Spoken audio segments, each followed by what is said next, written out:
Entonces hoy día íbamos a empezar a ver comparadores y probablemente esta sea la única clase donde hablemos de comparadores. Este es un tema que puede ser muy relevante para ustedes porque el comparador de voltaje es un circuito súper útil, porque es un circuito que permite tomar decisiones. ¿Y por qué lo puse en esta parte de la materia? La verdad es que yo creo que cae mejor en el capítulo 6, que es de otros circuitos. ¿Mm? Más encima que todo lo que hemos visto hasta ahora en electrónica son circuitos lineales. En el capítulo que viene, que es de diodos, vamos a empezar a hablar de circuitos no lineales. Pero en este curso, en esta parte de la materia, hasta el momento ha sido todo lineal. Entonces el comparador es el primer circuito no lineal que vamos a ver. Entonces los comparadores son no lineales porque el doble de la entrada no proporciona al doble de la salida. No necesariamente. Los comparadores son circuitos muy útiles porque permiten tomar decisiones. Eso es como la motivación. ¿Cuál es el contexto? En electrónica hablamos principalmente de circuitos lineales. De eso se trata, o lo que hacemos es linealizar los circuitos para que el análisis de un circuito sea manejable. Existen otras familias de circuitos. Entonces, hay una familia que se llama circuitos lineales. ¿De acuerdo? Y los circuitos lineales son en general amplificadores operacionales. Existen otras familias de circuitos que no son lineales. Las compuertas lógicas en sí no son lineales en términos de voltaje de entrada versus voltaje de salida. Hacen cualquier cosa. Tienen un significado en otro dominio, que es el dominio digital, que es el dominio de la matemática booleana. Pero en términos de dominio de señal de entrada versus señal de salida, son lo más raro que hay. Son circuitos muy raros. Entonces, esos son circuitos no lineales que se ven en sistemas digitales. ¿A quiénes he logrado convencer de tomar sistemas digitales? No voy a rendirme. A los que no lo han tomado y piensan no tomarlo, voy a tratar de convencerlos eventualmente. Y hay circuitos no lineales en general, y el comparador es un ejemplo de un circuito no lineal. Entonces vamos a ver un par de ejemplos en esta parte de la materia. ¿Por qué lo ponemos ahora y no lo pongo al final? Porque yo creo que es tan útil que vale la pena saberlo temprano. Entonces, estos son los comparadores de voltaje, que son circuitos que toman decisiones. Y son circuitos que convierten de análogo a digital. Un comparador es un conversor análogo digital de un bit. Entonces, ¿qué hace un comparador? Entrega una salida de voltaje saturada. Entonces, satura los rieles típicamente, que es útil para manejar circuitos digitales, que depende de la comparación, que dice mayor que o menor que, de los voltajes en la entrada. Si la entrada no inversora es mayor que la entrada inversora, la salida está en 1. Si ocurre lo contrario, la salida está en 0. Cuando digo 1 no es 1 volt, digo 1 lógico. 1 lógico puede ser VDD, el voltaje de alimentación positiva. Y cuando digo 0, no es 0 volts, sino que es 0 lógico. Entonces uno dice, a ver, si yo tomo un op-amp y aplico una entrada infinitesimal positiva, la salida va a saturar en un riel. Si aplico una entrada infinitesimal negativa, la salida va a saturar en el otro riel. Entonces capaz que los operacionales sean comparadores, sean lo mismo. No, no son lo mismo, porque los op-amps están hechos para tener un ancho de banda y tener una respuesta en frecuencia muy definida, que los hace estables en realimentación negativa. Los comparadores no, los comparadores están diseñados para irse a los rieles. Un buen comparador se va a ir a los rieles inmediatamente. En casos excepcionales, si ustedes son MacGyver y están en la selva y no tienen un op-amp a mano y tienen un comparador, pueden tratar de usarlo, puede que les funcione. Hay ciertos comparadores que van a funcionar como op-amps, pero son cosas distintas. Aunque tienen el mismo símbolo, son cosas distintas. Son equipos distintos. Mucho para equipos, ¿cierto? Son aparatos distintos. No operan mediante realimentación negativa los comparadores, pero en casos excepcionales y de emergencia podrían funcionar ok. Entonces este es el caso típico de un comparador, LM139, y dice un cuarto. ¿Por qué dirá un cuarto? Porque es un quad. Hay 4 de estos en un solo chip, que comparten la alimentación, pero tienen entradas diferentes. Este comparador además tiene esta resistencia aquí a la salida que dice R pull-up. Aquí estamos viendo que está comparando un voltaje con otro, pero tiene una resistencia a la salida. ¿Qué significará esa resistencia a la salida? Esa resistencia significa que este comparador internamente no tiene nada que haga que este voltaje pueda subir, nada interno. El fabricante decidió que el usuario le ponga esta resistencia que conecta arriba. Estos son lo que se llama Open Collector, lo van a entender mejor cuando veamos transistores en 3 capítulos más, o en 2 capítulos más. Pero el asunto es el siguiente, para usar un comparador, típicamente lo que hay que hacer es conectarle un resistor a VDD. ¿De qué valor? Hay que mirar la hoja de datos, probablemente 1 kilo ohm está bien. Algunos requieren reloj, algunos comparadores requieren reloj. Todos los comparadores que yo he diseñado requieren reloj. Yo he diseñado comparadores que van en amplificadores en conversores análogos digitales, y esos que he diseñado requieren un reloj para funcionar. El comparador no hace nada hasta que yo le doy un flanco. ¿Saben lo que es un flanco, no? Un flanco es una señal que cambia, ¿cierto?, entre 0 y 1 lógico. Este borde se llama flanco o edge. Oye, si no saben, pregunten. Entonces, cuando el comparador que requiere un clock o un reloj recibe un flanco, ese flanco le dice, oye, compara ahora. En este instante compara. Y el comparador entrega un valor. Y solamente compara cuando les doy un flanco. Hay otros comparadores que funcionan en tiempo continuo, y esos son los típicos que uno compra. El que yo uso típicamente es un LM311, pero está este otro LM139, y hay un montón de otros. Vamos a ver ejemplos de circuitos con comparadores, y esto ya va a partir raro para ustedes, porque los comparadores no son circuitos lineales. Y algo de esto ya vimos, ¿alguien se acuerda o no? Qué raro, no me acuerdo haber visto. Ya, tal vez en las tertulias. Tal vez vimos un comparador en una tertulia, en alguna pregunta que alguien me hizo alguna vez de un oscilador que tenía un operacional que estaba configurado con realimentación positiva. Entonces un operacional realimentado positivamente a veces actúa como comparador. Entonces este es el primer circuito que vamos a ver. En realidad podríamos ver otro antes, que es este mismo. Yo aplico un voltaje, aplico otro voltaje y la salida va a ser una función matemática que me indica cuál es mayor o cuál es menor. ¿Qué función matemática es esa? Signo. T, B más, menos, B menos. Si B más menos B menos es positivo, sube. Si B más menos B menos es negativo, baja. Es súper no lineal. O sea, si pudiéramos dibujar la función de transferencia, la curva de transferencia estática de un comparador, ¿cómo sería? Vamos a agregar una página para que no quede tan desordenado. Aquí tengo VO, VI. Mejor a este le ponemos delta VI, que es la diferencia entre el voltaje de entrada y voltaje de salida. Y aquí va a estar el riel superior, VCC, y aquí va a estar el riel inferior, menos VEE. ¿Cómo sería la curva de un comparador? Cuando la entrada diferencial es negativa, o sea, de aquí para allá, ¿dónde va a estar? Aquí. Y cuando la entrada es positiva, estará allá. Entonces esa es la curva estática. Nada que ver con lo que hemos visto hasta ahora, es súper no lineal. Está hecha para que sea súper no lineal.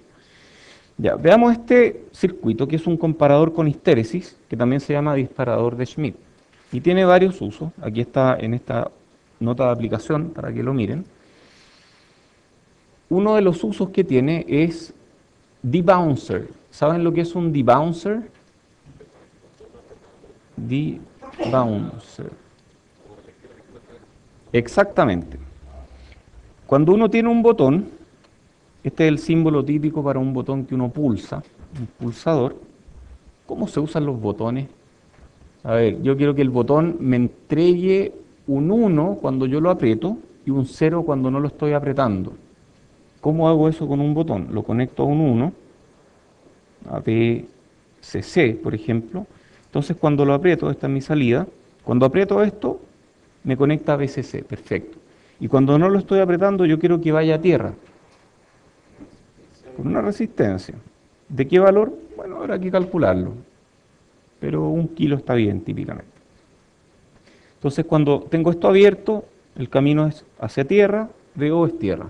Cuando cierro esto, el camino es hacia VCC. El problema es que cuando yo aprieto este botón, y no es porque mis manos tiemblen, la salida va a ser una cosa así. Y esto puede ser de algunos cientos de microsegundos. O sea, es algo relativamente rápido. Yo no puedo ver esos aprietes de botón. Chuck Norris podría, porque él ve todo a velocidad más rápida que la luz. Es lo único que puede ir más rápido que la luz. Pero nadie más puede. Entonces, yo aquí tengo un flanco, otro flanco, otro flanco, otro flanco. Y si tengo un circuito digital que opera en base a flancos, por ejemplo, un contador que cuenta cuántos flancos hubo, aquí va a contar un montón de flancos. Entonces eso es malo. A mí me gustaría que este circuito en realidad subiera de una. Entonces hay técnicas para hacer eso. Una de ellas es pasar esto por un pasabajos. Un pasabajos lo que hace esencialmente es promediar una señal en el tiempo. Entonces va a hacer que esto sea más suave. Pero va a ser tan suave que va a producir un flanco que probablemente un circuito digital no pueda detectar como un flanco, porque el flanco tiene que ser rápido. Entonces, para evitar este problema, uno de los circuitos que se usa, analógicos, es el disparador de Schmitt. Sirve para esto y para otras cosas, sirve para reducir ruido en general, ruido digital. Vamos a ver por qué reduce el ruido digital. La forma más fácil de resolver el problema de rebotes en un switch es por software. Si uno puede hacerlo por software, lo hace por software porque no hay que agregar ningún elemento extra. Pero si no hay forma de hacerlo por software, uno puede hacerlo por hardware y una de ellas es con un disparador de Schmitt o con un disparador de Schmitt pasado antes por un filtro pasado abajo. Entonces, ¿qué hace el disparador de Schmitt? Es un comparador con histéresis. ¿Qué significa histéresis?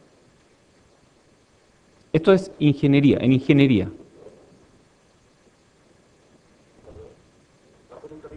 Cuando, cuando el comportamiento en un sentido es distinto del comportamiento en el otro sentido. Eso es histéresis. Y esto es un término de ingeniería, no es un término de electrónica, es bueno que lo sepan.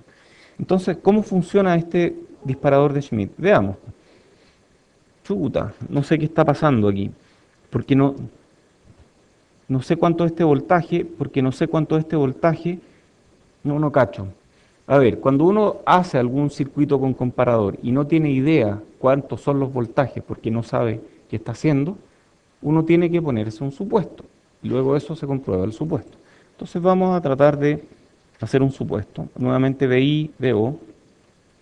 Entonces vamos a suponer que Vout está en V, vamos a alimentar esto con VCC y tierra. Entonces vamos a suponer que Vout, o mejor, en VCC y menos VEE, menos VEE. Entonces vamos a suponer que Vout parte en VCC. Si Vout parte en VCC, ¿cuánto es V más? Es un divisor de tensión porque aquí la corriente es cero. Entonces si hay divisor de tensión, V más va a ser V out VCC, o sea, V más va a ser igual a VCC por R1 partido por R1 más R2. Y a eso le vamos a llamar más Vx. Entonces, Vout va a estar arriba y digamos que Vin, a ver, para que Vout cambie a un voltaje negativo, ¿qué tiene que suceder aquí? Que Vin pase a Vx, ¿cierto? Entonces Vout va a ser positivo y va a estar en VCC hasta que Vin supere a Vx. Y cuando Vin supera a Vx, esta entrada diferencial va a ser negativa y el voltaje de salida se va a ir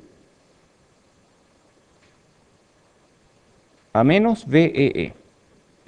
No sé qué pasó ahí. Ya. Se va a ir a menos VEE. y va a permanecer en menos VEE. Cuando esto se vaya a menos VEE, ¿cuánto va a ser este voltaje? Lo mismo pero con menos. Si VEE es igual que VCC pero con menos, este voltaje va a ser menos Vx. Entonces, Vin tiene que, para que esto cambie a positivo en la salida, Vin tendría que ser menor que menos Vx.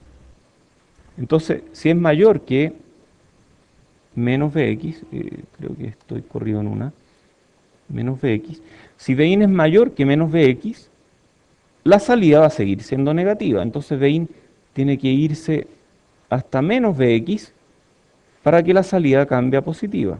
Entonces esto subió así. Ups, me corrí, no me di cuenta. Y bajó así. Entonces el camino tiene histéresis, efectivamente tiene histéresis. Ah, y yo puedo controlar el ancho de este lazo de histéresis. Lazo de histéresis, esto se llama lazo de histéresis. Si yo subo, tengo que llegar hasta Vx para que baje. Si yo bajo, tengo que llegar hasta menos Vx para que suba. Es un lazo de histéresis. ¿Y cómo controlo el ancho de este lazo de histéresis? Con R1 y R2 yo puedo hacer que esto sea más angosto o que requiera irme realmente casi hasta los rieles para que esto cambie. Entonces yo puedo hacer un lazo de histéresis así o un lazo de histéresis así. ¿Cuál es la gracia del lazo de histéresis? Que si tengo ruido en la señal de entrada, ese ruido no va a hacer que la salida cambie a menos que el ruido exceda un cierto nivel. ¿Qué nivel? Vx o menos Vx. Entonces yo puedo tener una señal ruidosa en la entrada que al superar más Vx, a ver, digamos, hagámoslo aquí. Esta es mi entrada, digamos que esto es más Vx, esto es menos Vx, y mi entrada va así. Entonces al superar más Vx, yo sé que la salida va a estar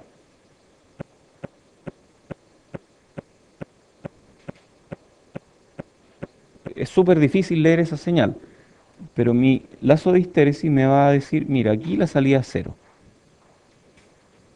Aquí sigue siendo cero, o aquí superé Vx para abajo, entonces la salida sube. Aquí seguí abajo, me devolví, pero seguí abajo, seguí abajo, seguí abajo. Recién ahí crucé el más Vx, entonces recién ahí baja cero. Y aquí vuelve a subir a 1. Entonces me limpia un poco la señal, me quita ese ruido. Yo a partir de esta señal fea con ruido puedo sacar una señal limpia. Eso. ¿Pregunta del comparador con histéresis? Oye, uno se enfrenta a estos problemas y realmente no sabe cómo resolverlos. Aquí hay que usar ingenio, cara dura. Aquí no es que uno plantea, no sé, apaga las fuentes independientes. No, eso ya no sirve aquí. Uno tiene que usar ingenio. Uno tiene que ponerse en caso, decir qué es lo que ocurriría aquí. Y para eso hay que entender cómo funciona un comparador, hay que entender que la salida va a ser positiva o negativa según el signo de la entrada. Sí, Seguimos usando el supuesto de que las corrientes de... las corrientes de entrada son cero, sí. ¿Eso es para cualquier comparador? Sí, es un buen supuesto. Oye, ¿aquí se cumple cortocircuito virtual? No, por supuesto que no. Aquí no hay nada parecido a cortocircuito virtual. ¿Se hubiera alimentado con retroalimentación negativa? No sé qué habría pasado. Depende cómo esté diseñado el comparador. Ok, ADC de doble pendiente. ¿Qué será esto? ¿Qué era un ADC? Convierte de análogo a digital. O sea, yo le entrego una entrada analógica y me devuelve una salida digital con un cierto número de bits, que es más o menos proporcional a mi entrada analógica. ¿Cuál será la curva de transferencia estática de un conversor análogo digital? Es una escalera, ¿cierto? Si tengo D out y tengo VI, ¿por qué dije D? Ah, es digital. Va a ser algo así. Entonces, cuando estoy en este rango, mi salida es 0. Cuando estoy en este rango, mi salida es 1. En este rango, mi salida es 2. Y así. Ah, el 2 es 1, 0. Y después 1, 1, 1, 0, 0, etc. Entonces, ¿cómo funciona una ADC de doble pendiente? Tengo una entrada y tengo una referencia. Esta entrada es la que yo le proporciono al circuito y esta referencia es fija. Por ejemplo, puede ser 5 volts. Entonces pasa por este circuito, esto de aquí tiene realimentación negativa, tiene pinta de ser algo que hemos visto, ¿no? ¿Qué es esto? Es un integrador. Entonces, si esta señal está fija, perfecto, primero Vref, S1. La lógica de control pasa a S1, entonces integra S1, la está integrando, va a integrar, perfecto, ahí integró S1. Entonces, este es un integrador, perfecto.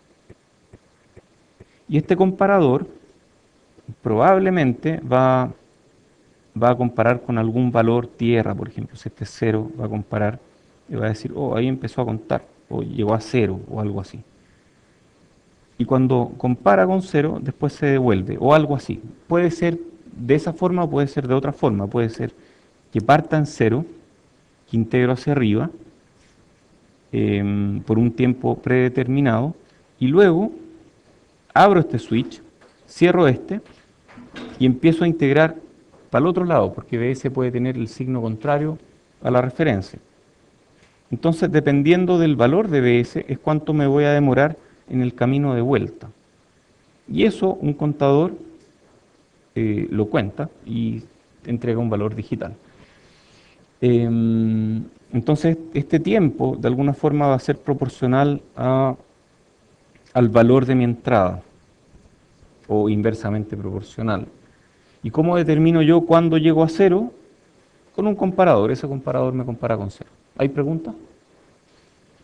A ver, esto es un poco de ingenio y tal vez les estoy mostrando una parte del cuadro general. Esto no le estoy mostrando mucho detalle, porque depende de cómo esté implementado el circuito, depende de qué haya en esta lógica de control.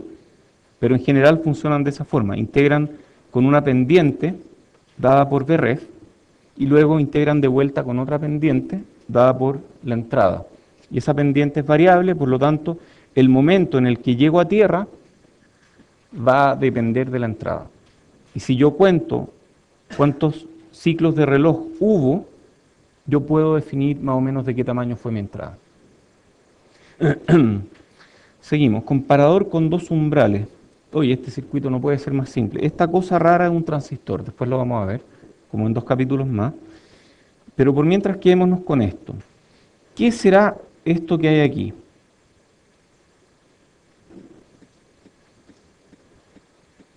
Eso de ahí se llama escalera de resistores. O también se llama divisor resistivo, que tiene diferentes taps. A ver, si estas resistencias valen lo mismo, esto vale 9 volts, esto vale 0. ¿Cuánto valdrá esto? 3 volts y esto vale 6 volts. Perfecto. Y me está comparando la entrada con 6 volts y me está comparando la entrada con 3 volts. Y me indica si es que es mayor que 6, si está entre 3 o 6, o si es menor que 3. Eso es lo que hace este circuito aquí. Entonces, esto es como una especie de conversor análogo digital que me determina en un rango, si estoy entre 0 y 3, si estoy entre 3 y 6, o si estoy entre 6 y 9. Y este en particular, como está diseñado, si me da la impresión, si este me detecta exacto, me detecta cuando la entrada está justo entre 3 y 6, y cuando está entre 3 y 6 me enciende esta lámpara.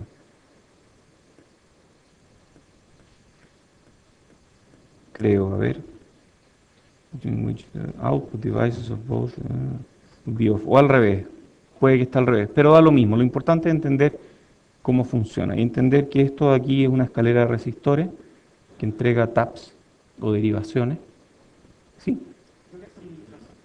El transistor lo único que hace es encender o apagar esta lámpara. Considérenlo como un switch que está controlado por este voltaje. Cuando este voltaje es alto, la lámpara se enciende. Cuando este voltaje es bajo, la lámpara se apaga. Bueno, y cuando este voltaje es alto, este voltaje va a estar alto cuando estos de aquí estén apagados. No sé bien internamente si estos van a apagarse cuando la entrada sea positiva o negativa, tendría que mirar la hoja de datos. Pero esto se puede entender, o sea, uno puede entender un circuito de este tipo. Miren la hoja de datos si tienen dudas. ¿Hay preguntas? Hay más, ADC Flash, que es como la versión mejorada de esto. ¿Qué hay aquí?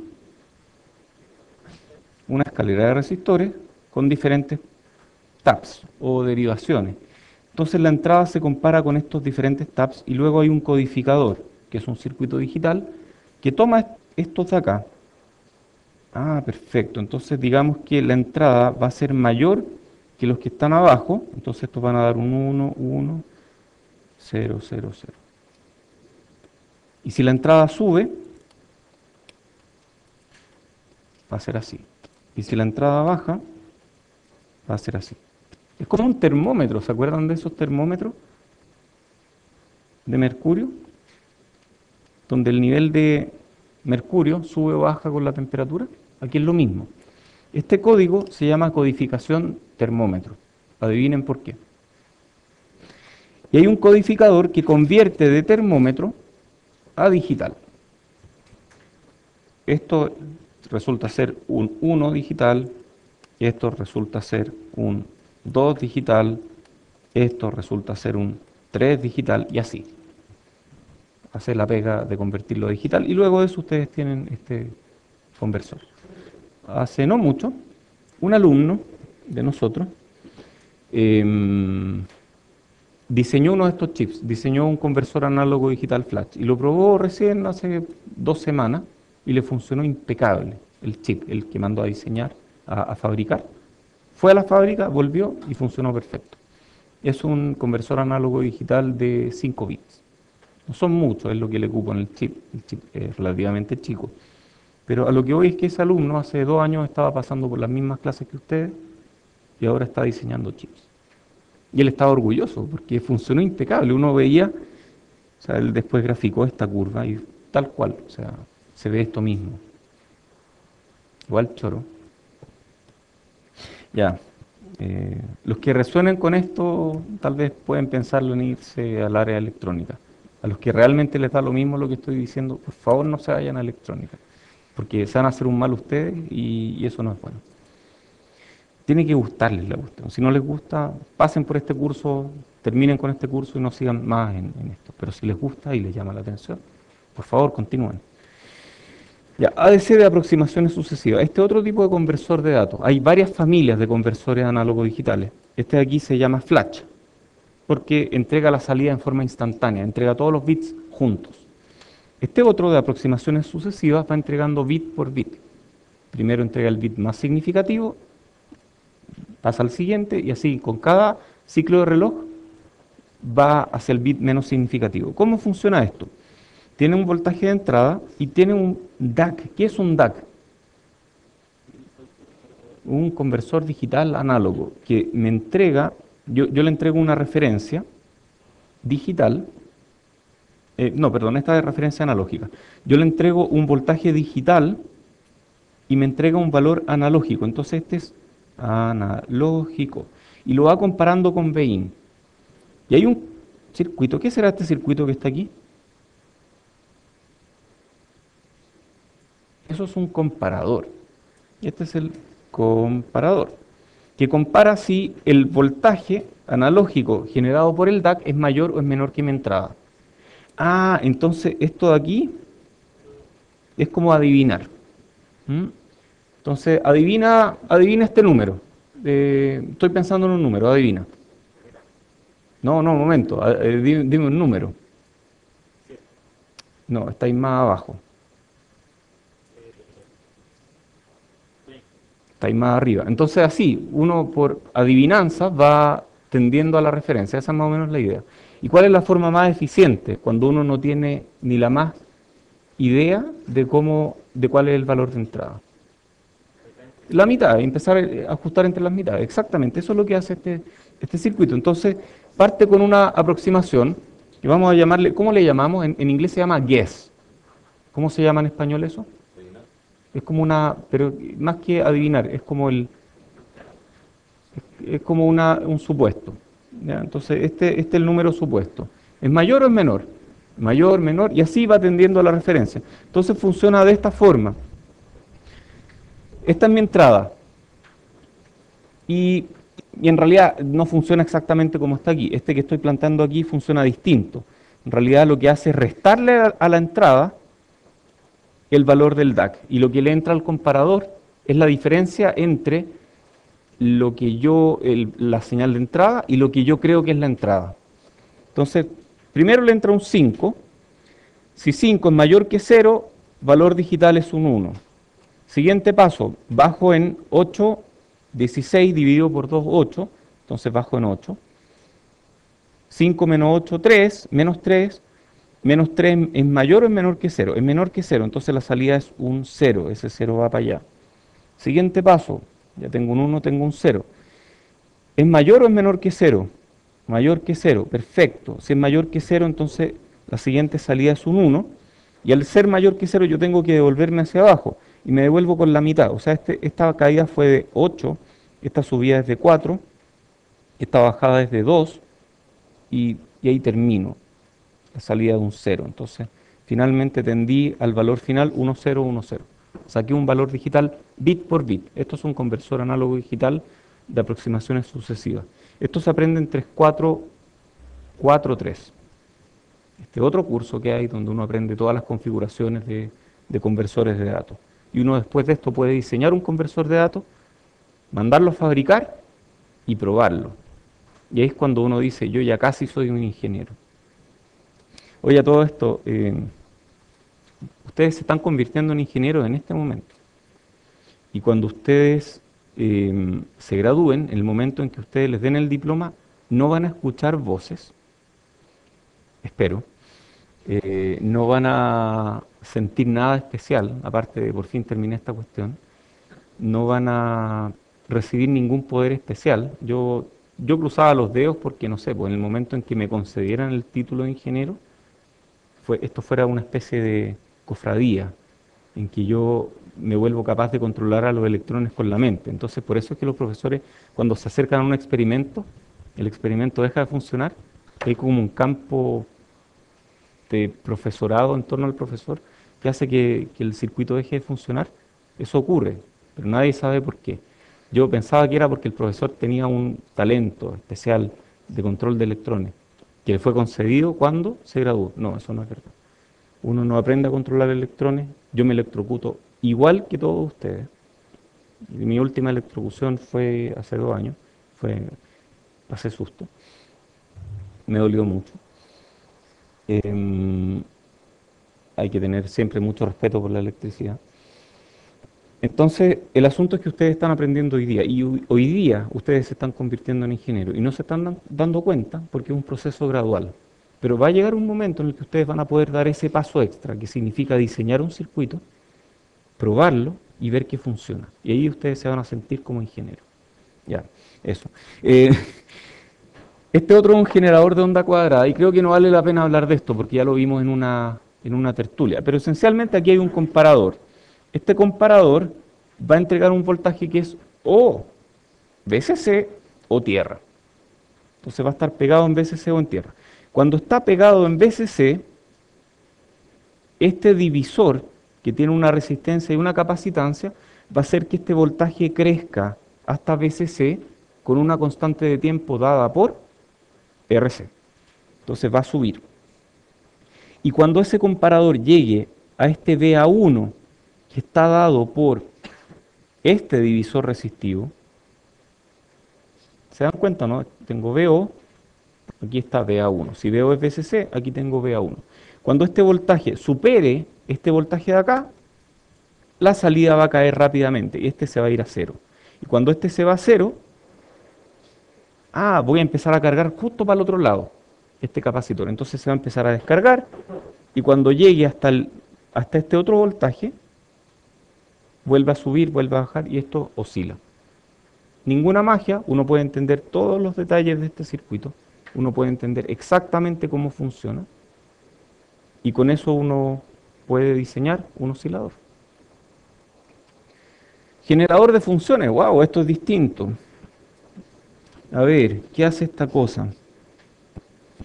A ver, si esto está entregando, si aquí me dicen en el dibujo, esto está entregando una forma de onda cuadrada, yo puedo asumir que esto funciona como comparador.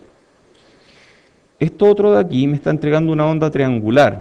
Entonces, y de hecho esta configuración yo la conozco. ¿Qué es?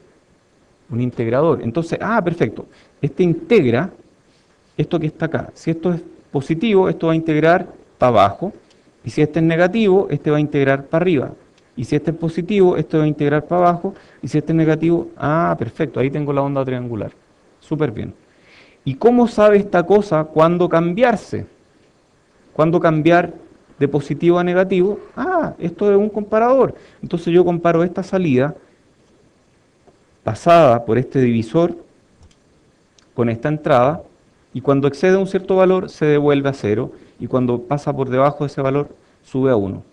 Insisto, uno puede, con un poco de esfuerzo, entender cómo funciona este circuito. Sí. El comparador que sale de IR 101A, el A es la parte A del circuito. No, este es un comparador entero, que tiene una designación A en la hoja de datos, debe decir por qué. Entonces uno puede entender cómo funciona esto. Les recomiendo que lo hagan. Si no lo hacen, igual van a tener que hacerlo para alguna tarea o para alguna prueba. Así que... a propósito, la I entra hasta hoy día. ¿Por qué habré dicho esas dos cosas al mismo tiempo? No sé en qué estaba pensando. No, siempre se me olvida, siempre lo amenazo con que esto va a entrar en la prueba y que voy a preguntar esto. Después se me olvida. Pero capaz que pueda preguntar esto, no sé. Vamos a ver. A lo que voy es que esto se puede entender. Con un poco de esfuerzo ustedes pueden entenderlo. Yo puedo explicarlo, pero ustedes es mejor que lo entiendan por ustedes mismos, porque así van a aprender. Yo puedo enseñarles cómo abrocharse el zapato, mostrándoles 1.000.000 de veces cómo abrocharse el zapato. Y ustedes no van a aprender hasta que no hagan el ejercicio de abrocharse el zapato. Tengo un hijo que está aprendiendo a abrocharse el zapato. Les puedo contar con conocimiento de causa. Dicen que hay personas que creen que el ejemplo es la mejor forma de enseñar. Hay personas que no están de acuerdo con eso, que creen que es la única forma de enseñar. Y el ejemplo en este caso no es que yo les muestre como ejemplo cómo hacerlo, sino que decirles, háganlo ustedes. Ya, generador de PWM. ¿Qué era PWM? Lo vimos en algún momento, ¿no? Esto amerita una lámina extra. Entonces, PWM, ¿cómo se verá ahí? Muy grande los cuadrados, ya no importa. PWM es un tipo de señal muy interesante. Una señal PWM es por Pulse Width Modulation, o modulación por ancho de pulso. O dicho de otra forma, mi señal va codificada como un ancho de pulso. Entonces en PWM hay una señal que está compuesta de pulsos, que tiene un cierto periodo T. ¿De acuerdo? Y esta señal va entre 0 y BSC.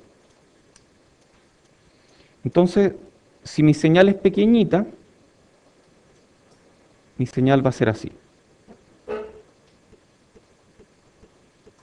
Si mi señal de entrada es grande, mi señal va a ser así. Perdón, va a ser así. Va a ocupar casi todo el ancho del pulso. Entonces, el ancho del pulso, en relación con el periodo de la señal, me indica el tamaño de mi señal. Entonces, de alguna forma yo podría decir que mi señal se relaciona de alguna forma con el ancho del pulso, que vamos a llamarle P, partido por el periodo completo, que es T.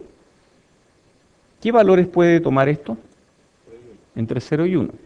En general se lleva porcentaje y se le llama ciclo de trabajo. Entonces, el ciclo de trabajo o duty cycle puede ser 0 para una señal que está plana en 0, puede ser 1 para una señal que está todo el rato en 1, o puede ser cualquier cosa entre medio, donde el ancho del pulso o qué porcentaje del tiempo está arriba me indica la señal. Una cosa interesante de las señales PWM es que cualquier circuito lógico puede producir una señal PWM, ¿cierto? Un microcontrolador puede producir una señal PWM. Y yo puedo convertir esto a un valor analógico. ¿Cómo puedo convertir una PWM a un valor analógico equivalente a esta razón? Hay una décima en juego aquí. Cuando el ciclo, lo que la carga percibe más voltaje, Te falta un pequeño paso ahí. Va por ahí, pero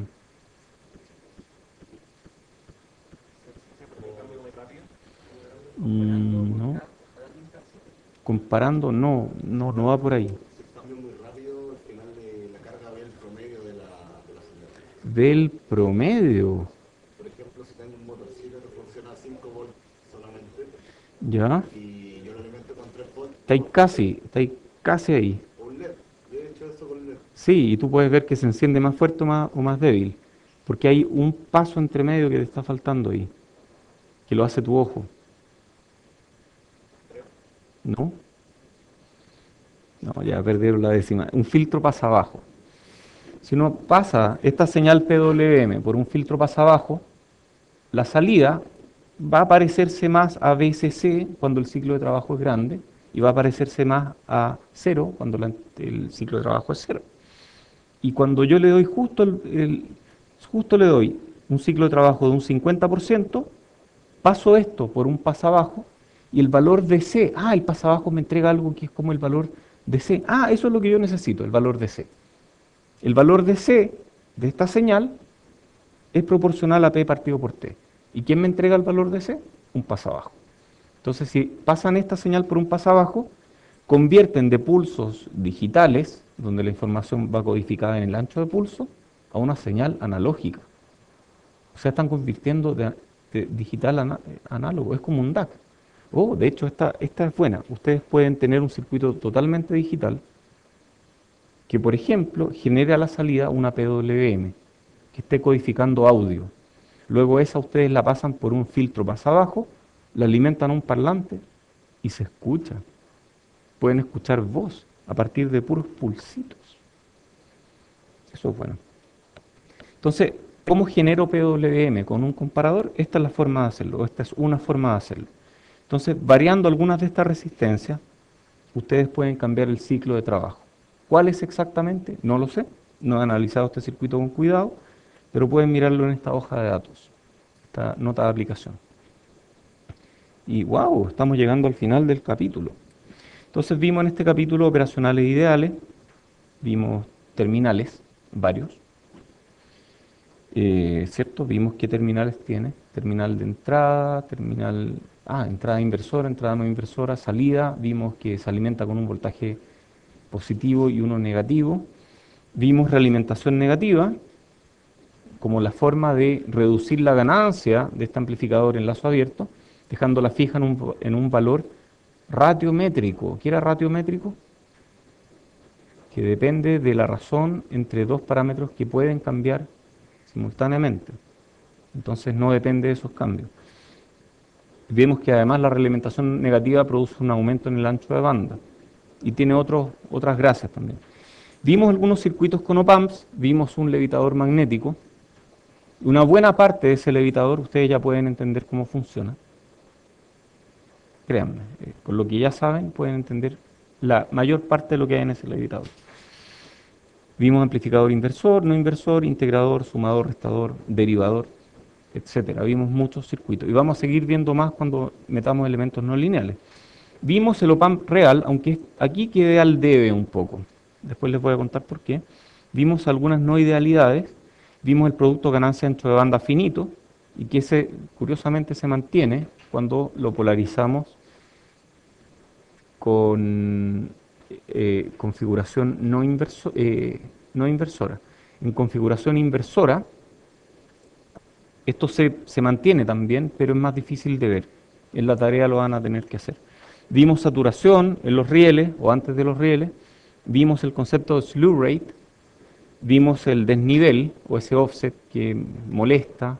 Tal vez pregunte offset. No sé qué voy a preguntar. Vimos comparadores, lo vimos recién, no son op-amps. y vimos que toman decisiones, nos dicen si algo es mayor o es menor que 1. Vimos aplicaciones de comparadores y terminamos ahí. Y yo ahora pasaría a la siguiente parte de la materia, pero tengo dos razones para no hacerlo. Una de ellas es que no la he entregado todavía, y la otra razón es que estoy al debe aquí, porque hay algo que no he hecho y que me gustaría hacer, que es mirar la hoja de datos de un operacional. Entonces vamos a Chrome y vamos a poner LM741, por poner alguno, y salen datasheet. ¿Qué será? Ah, esta es la hoja de datos. Datasheet es hoja de datos. Y si uno va al PDF, uno tiene esta hoja de datos. Estas hojas de datos son gratis. ¿Por qué son gratis? Porque a la gente que fabrica chips le interesa que uno tenga la mayor cantidad de información posible. Así que eso, F11 será así. No, eso no, F12 no. Entonces, ¿qué dice? LM741, amplificador operacional. Mayo del 98, revisado en marzo del 2013. O sea, aunque este circuito es viejo, es mucho más viejo que ustedes, este circuito sigue siendo revisado y las hojas de datos siguen siendo revisadas. Entonces dice que tiene varias características. Tiene protección de sobrecarga en la entrada y en la salida. Dice que no tiene latch up cuando el rango de modo común es excedido. Latch up significa que se pega en alguna parte, en voltaje de salida. Entonces aquí muestran cómo es este diagrama de, ¿cuánto le llamamos a esta cosa? Diagrama de pines, que en inglés se llama pinout o diagrama de conexiones, para este encapsulado TO99, y aquí tenemos otro diagrama de pines para el encapsulado DIP, Dual Inline Package. Y aquí tenemos otro más. ¿En qué se diferencian estos dos? Ah, este es de montaje superficial y este no. Y esta muesca indica aquí desde dónde uno parte contando los pines.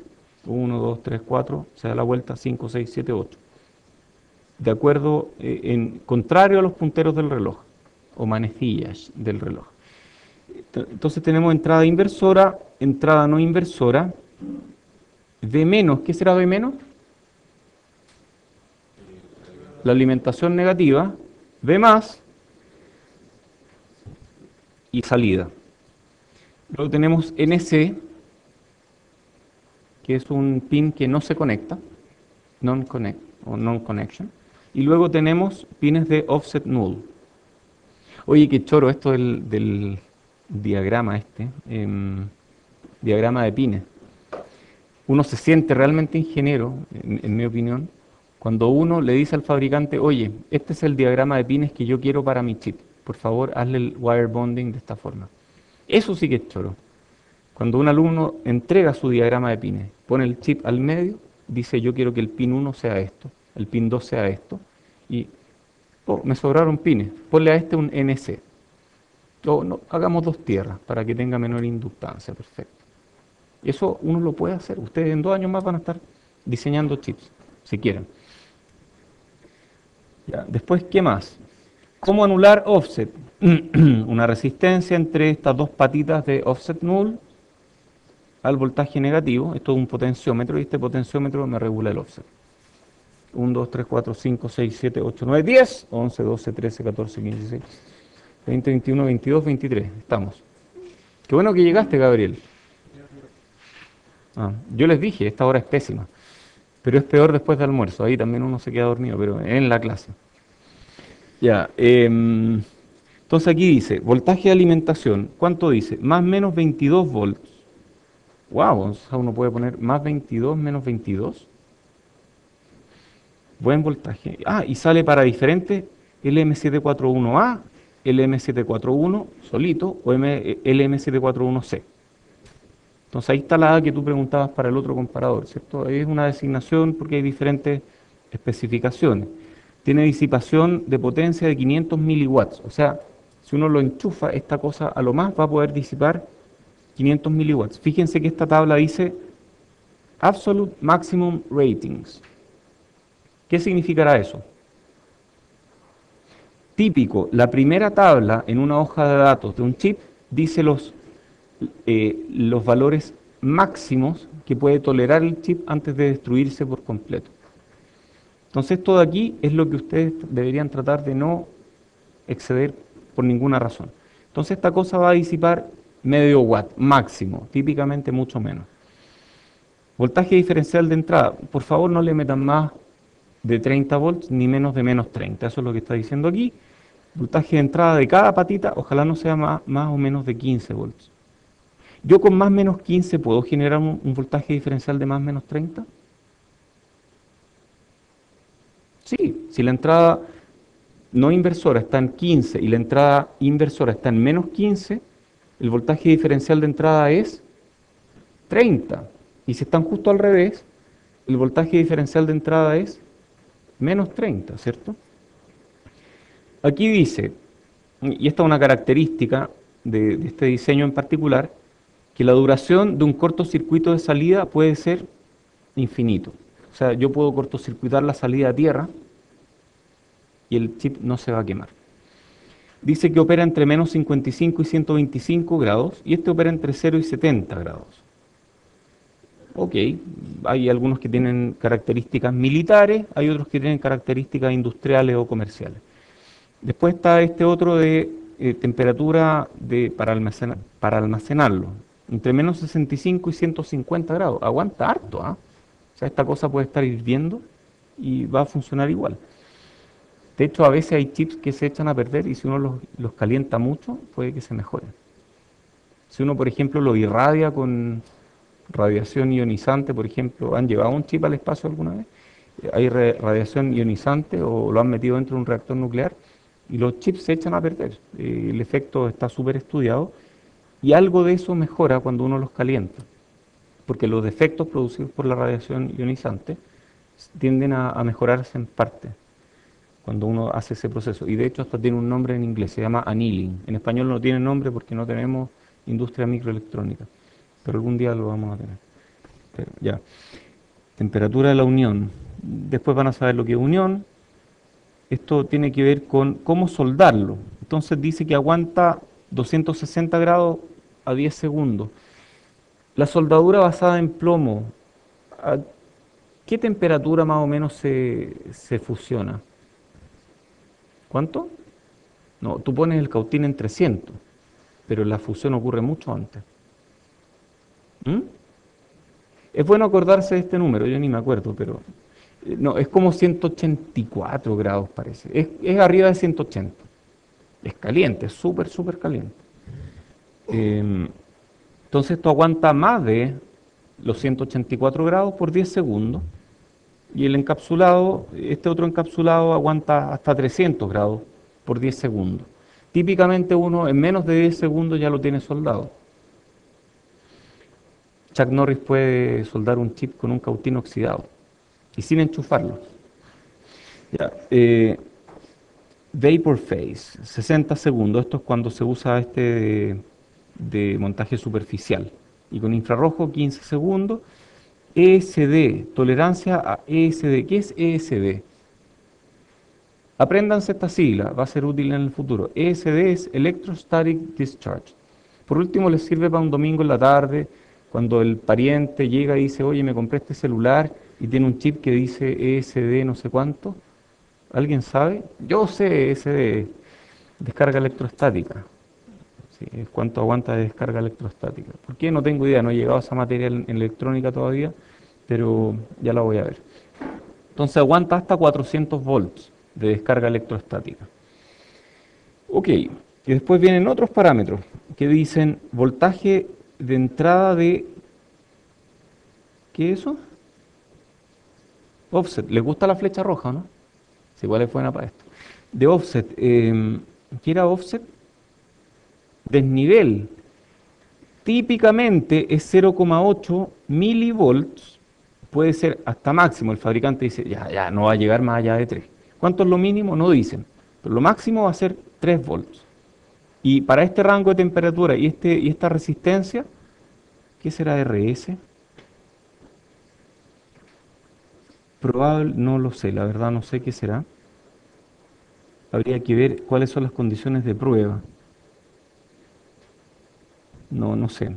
En alguna parte sale, hay que leer esto con mucho cuidado. Cuando uno hace una PCB, ¿saben lo que es PCB, cierto? Circuito impreso. Cuando uno hace una PCB, uno típicamente no tiene el chip ahí para hacer la PCB. Uno agarra la hoja de datos y se la estudia de memoria. Y se estudia hasta la letra más chica. Y uno diseña la PCB para este chip usando la hoja de datos. Y si uno hace bien la pega, sin tomar el chip nunca, uno manda a fabricar la PCB, luego lo suelda y funciona bien. Y eso es hacer ingeniería. Tengo un alumno que hizo una PCB de lujo, realmente bien hecha, que incluía hasta un FPGA. La mandamos a fabricar, volvió la PCB soldada, porque la pedimos soldada, eran muchos componentes, y funcionó perfecto. Es notable eso, es realmente notable. Sin haber nunca conectado el FPGA y todos los demás circuitos, haciendo la pega de leer las hojas de datos. Si uno hace la pega, esto debería funcionar. El fabricante asegura que esto no va a tener un offset mayor que 3 volts, bajo estas condiciones. Si uno lee bien esto y entiende a qué se refiere con esto, uno puede diseñar bien el circuito. Oye, aquí hay más parámetros, a ver. Tenemos 10 minutos para ver muchos más parámetros. ¿En qué rango se puede ajustar el offset? Y se puede ajustar en más o menos 10 milivolts. O sea, el fabricante me asegura que yo puedo ajustar el offset dentro del rango de offset que va a tener este chip. Corriente de offset, 3 nanoamperes. ¿Se acuerdan que vimos que las corrientes de entrada existen y que la diferencia de esas corrientes de entrada produce offset? Bueno, esa diferencia puede ser hasta 3 nanoamperes. ¿Cuánto se va corriendo esa corriente? Si cambia la temperatura, por ejemplo, cambia la entrada. Aquí dice, si cambia con la entrada, esa corriente se puede mover hasta 0,5 nanoamperes por cada grado Celsius de cambio. Imagínense el nivel de especificaciones. Corriente de entrada de bias. ¿Qué es bias? ¿Cuál es la traducción de bias? Sesgo. ¿Qué significará bias? En general, en electrónica, bias es corriente de polarización. Es la corriente DC que hay en un circuito, en alguna parte. En este caso me están hablando de corriente DC. O sea, bias DC es lo mismo. De ahora en adelante, bias DC. ¿De acuerdo? Bias DC. Corriente DC en la entrada dice que es hasta 30 nanoamperes. O sea, esas corrientes que nosotros decimos que son 0 en la entrada, en realidad no son 0. En este chip son 30 nanoamperes. Resistencia de entrada, ¿nosotros cuánto decíamos que era? Infinita. Bueno, aquí nos están diciendo que no, que son 6, típicamente 6 megaohm. Y para cubrirse la espalda, o la parte baja de la espalda, en caso de que algún chip salga mal fabricado, el fabricante dice, mira, el mínimo que va a obtener es 1. Estoy seguro de que va a ser al menos 1 megaohm, y más, probablemente más. Rango de entrada de voltaje, más o menos 12 en este chip. Y en este más o menos 12, típicamente más o menos 13 volts. Aquí no dicen nada. ¿Qué será esto? Large Signal Voltage Gain. Hay que leerlo al revés. Ganancia de voltaje de señales grandes. O sea, si yo le meto una señal grande, ¿cuál es la ganancia de voltaje? Y aquí dice que es 50. El mínimo, el fabricante dice, el mínimo que va a obtener en este chip para estas condiciones es 50 volts por milivolt. O sea, estamos hablando de 50.000. Una ganancia relativamente grande. En este en particular, típicamente va a ser de 200.000. La ganancia es 200.000. Nosotros dijimos que era ¿cuánto? Infinita, no es infinita, es 200.000, que harto más chico que infinito, pero algo se acerca. Siguiendo con Chuck Norris, ¿sabían que contó hasta infinito 2 veces? Entonces, ¿qué es esto de Output Voltage Swing? ¿Qué será eso? Excursión de voltaje de salida. Pero este hay que leerlo con más cuidado, porque aquí dice que el mínimo que uno va a obtener es más o menos 16 volts, o más o menos 15, si la resistencia L, ¿qué es L? Típicamente, load, de carga. que tenga el chip sea de 2 kilos, ahí me aseguran más o menos 15 volts. Más o menos 15, pero no me están diciendo con qué alimentación. Ah, sí, aquí está. O sea, si la alimentación es más o menos 20, la salida al menos va a llegar hasta más o menos 16. Y con cargas pequeñas, más o menos 15. Y si yo lo alimento con más o menos 15 volts, la salida de este va a llegar a más o menos 12, o típicamente hasta más o menos 14. O sea, estoy a 1 volt de los rieles. Estos son los rieles. Mi salida llega a 1 volt de los rieles. O sea, yo de aquí, de esta línea de la tabla, puedo suponer que la salida va a saturar a 1 volt de los rieles típicamente. O sea, este amplificador no es de riel a riel, satura más o menos a 1 volt de los rieles. Entonces de aquí yo puedo decir, bueno, si lo alimento con más o menos 5, probablemente mi salida va a llegar hasta más o menos 4. Porque esa diferencia al riel se mantiene más o menos constante. Corriente de cortocircuito. Estamos hablando de 25 miliamperes. No dice con qué voltaje de alimentación, pero ahí hay un 1 chiquitito y yo sospecho que ese 1 tiene que ver con... No dice. ¿Dónde está 1? Ahí está. Voltaje de alimentación más o menos 15. Ajá, entonces yo voy a tener 25 miliamperes cuando mi alimentación es más o menos 15. ¿Yo puedo calcular algo de ahí o no? Si la resistencia de salida, si mi voltaje de alimentación es más o menos 15, mi salida va a ser 14 volts. 14 volts dividido por 25 miliamperes, ¿cuánto será? Es menos de 1 kilo. Poco menos de 1 kilo. O sea, la resistencia de salida de esta cosa es menos de 1 kilo, pero no es cero. ¿Habrá resistencia de salida en alguna parte o no? A ver. Common Mode Rejection Ratio, o CMRR, no, esa no es lo que estamos buscando. PSRR, esta es Supply Voltage Rejection, y está en decibeles, ya sabemos cómo leer eso. Rise Time, ¿cuánto demora en subir el voltaje? 0.5 microsegundos, y produce un sobreimpulso de 6 microsegundos. No, perdón, 6%. El ancho de banda, esto en lazo abierto, 1.5 MHz. No es lazo abierto, entonces esto es el producto ganancia ancho de banda. Slew rate, ¿se acuerdan de esa o no? 0.7 volts por microsegundo, es realmente malo. Cada microsegundo puede subir hasta 0.7 volts. Y el consumo es 80 miliwatts, típicamente. Eso va a depender de la carga. Después, ¿qué otra hay aquí? Más de consumo. Después, resistencia térmica. Aquí muestran el esquemático del circuito. De esto, actualmente ustedes no van a poder entender mucho. Después de que pasemos por el final de este curso, tampoco van a entender mucho, pero en 3.4, 3.3 van a empezar a identificar algunas cosas. Aquí hay un espejo de corriente, aquí hay un par diferencial, aquí, esto anula offset, estos tienen degeneración resistiva, aquí hay otro espejo de corriente, entonces esta señal se copia ya en corriente, tal vez aumentando su valor. Esto tiene degeneración, de aquí pueden sacar conclusiones. Compensación, uno mirando esto, aquí hay seguidor, aquí hay una realimentación, uno puede interpretar algunas cosas. ¿Qué más? Más información aquí. Veamos ahí. No sé qué es esto, hay hartas cosas. Cómo ordenarlo, tamaño. Ya cuando aparece el tamaño del chip, significa que uno no encontró la información que quería. Cuando uno llega aquí es porque uno no encontró lo que estaba buscando. A menos que uno quiera mirar el tamaño del chip.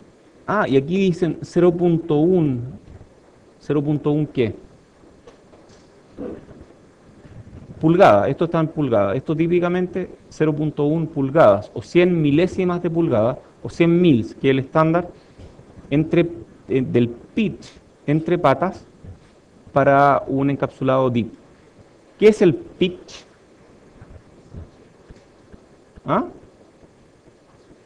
pitch es el espacio. Es cuán frecuentemente, espacialmente, puedo poner algo. Eso es el pitch. Y aquí hay información más información acerca de estos chips. Hoy interesante, uno puede sacar un montón de información de estas hojas de datos, que son gratis. Ustedes pueden ir a sus casas ahora a bajar hojas de datos por miles. Antes, cuando no había internet, yo vivía en esos tiempos, yo existía cuando no había internet. Había otros libros que eran unos manuales de reemplazo, entonces el fabricante los vendía súper baratos, y si uno quería arreglar algún circuito electrónico y fallaba algún chip, este manual de reemplazo decía a qué chip de ese fabricante correspondían los chips de otras fábricas. Entonces yo miraba, no sé, pues el 741 de este fabricante le tiene otro nombre, pero es equivalente, tiene el mismo pinout y las mismas especificaciones. Y era súper choro porque en ese libro uno podía ver el pinout de todos los chips de esa compañía. Y era como, oh, qué bacán. Y hojas de datos, bueno, eso estaban en otros libros que también el fabricante trataba de entregar de una forma súper barata. Y eso sí que era mucha información. Cuando aparecieron hojas de datos en Internet y uno no se conectaba a Internet todo el tiempo, uno guardaba en carpetas, que en ese tiempo se llamaban directorios, yo sigo llamándole así. Mi papá todavía le llama Las Lilas a la calle Colón. Bueno, esas cosas pasan, ¿cierto? Yo guardaba en directorios carpetas completas de hojas de datos, por si algún día las necesitaba. Ahora uno se conecta a la web y están todas las hojas de datos de todos los fabricantes. Aprovechen eso, aprovechen las facilidades que les da la tecnología ahora. Y ojo, esa tecnología les da facilidades a ustedes y a todo el resto del mundo, o sea, nos los pone en ventaja a ustedes. Es más, si ustedes no llegan a su casa a mirar hojas de datos, van a estar en desventaja respecto de los otros niños en otros países o en otros lugares del planeta que sí van a hacerlo. Tal vez porque el profesor de ellos los convenció de que lo hicieran. Oh, yo tengo una misión entonces. Cuando lleguen a sus casas, miren hojas de datos para que ustedes sean mejores ingenieros que los de otros países. Ya, eso, nos vemos. Hay ayudantía ahora, aquí mismo. ¿Formulario? Ah, por favor, déjenlo aquí.